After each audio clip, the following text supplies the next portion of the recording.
អូខេនេះយើងសួស្វាគមន៍មកកាន់រដូវកាលថ្មីរបស់ server Master SMP ហើយមានគ្នាយើងសំណុំពរច្រើនមែនតើឲ្យខ្ញុំយក spawn ទូចខ្ញុំមកដាក់អញ្ចឹងនិយាយមើលបាន spawn នេះគឺទូចហ្នឹងហើយទូចគ្នាយើងដើរបន្តិចមកគឺដល់កន្លែងវាយគ្នាតែម្ដងហ្នឹងហើយអញ្ចឹង spawn នេះបើគ្នាយើងមើលមួយផ្លែទៅគឺវាទូចមែនតែទូចតែខាងក្នុងទេតែខាងក្រៅអត់ទូចទេនេះយើងគឺធំខ្លាំងតែម្ដងឃើញធំមែនតើនេះយើងហ្នឹងហើយអញ្ចឹងធ្វើតាមសំណុំពរគ្នាយើងចូលចិត្ត spawn ទូចគឺយកមកដាក់ឲ្យគ្នាយើងហើយប៉ុន្តែចង់បញ្ជាក់ថា spawn នេះគឺខ្ញុំយកមកពីអ៊ីនធឺណិតដែរទេអញ្ចឹងជួយ comment ខាងក្រោមមើលគ្នាយើងចូលចិត្ត spawn ហ្នឹងអត់ហើយ season ថ្មីគឺយើងមិនមែនថ្មីតែ spawn ទេគឺតែងតែមានរបស់ថ្មីមកជាមួយដូចគ្នាដែលគ្នាយើងនៅក្នុង spawn គ្នាយើងកលេចមកខាងឆ្វេងដៃនឹងឃើញ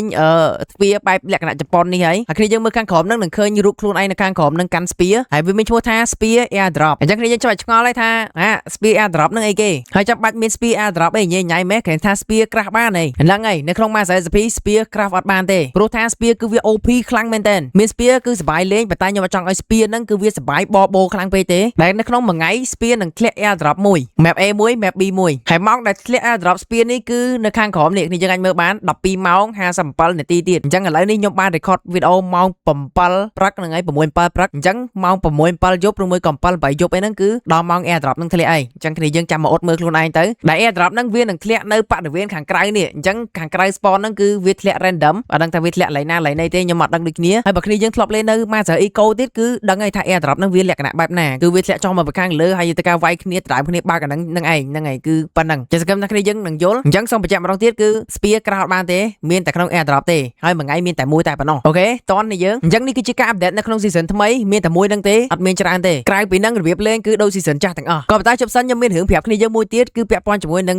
event team vs team នៅ Master SMP របស់យើងហ្នឹងអញ្ចឹងការប្រកួត team vs team នៅតែមានដូច season មុនអញ្ចឹងអ្នកដែលបានតាមដាន season មុនគឺដឹងហើយថា team vs team គឺយើងមានការប្រកួតរវាង team Q និង team ក្រហមអីចឹងទៅមាន best ខាង team Q មួយខាង team ក្រហមមួយហើយ team ទាំងពីរនឹងធ្វើការប្រកួតគ្នារហូតតតែមានអ្នកលើកពីអីចឹងទៅអញ្ចឹងនៅក្នុង season នេះគឺនៅតែមានអញ្ចឹងបើគ្នាយើងអត់ដឹងទេគឺចូលមកលេងឲ្យហើយមកព្រោះថាឥឡូវនេះមានគ្នាយើងមកលេងត្រៀមខ្លួនច្រើនមែនតើព្រោះសិតតអ្នកតាមដានគ្រប់ហើយសិតតអ្នកដែលដឹងព័ត៌មានតគ្នាហើយគឺពួកគាត់មកត្រៀមខ្លួនអស់ហើយអញ្ចឹងចូលមកលេងលឿនមកកុំឲ្យលេងអត់តាន់គេហើយឆ្លៀកឱកាសនេះខ្ញុំសូមអរគុណគ្នាយើងខ្លាំងមែនតើដែលបាន support server គឺ server ឥឡូវបើលេងច្រើនមែនតើគឺ1000អ្នកជាងរាល់ថ្ងៃតែម្ដងគឺ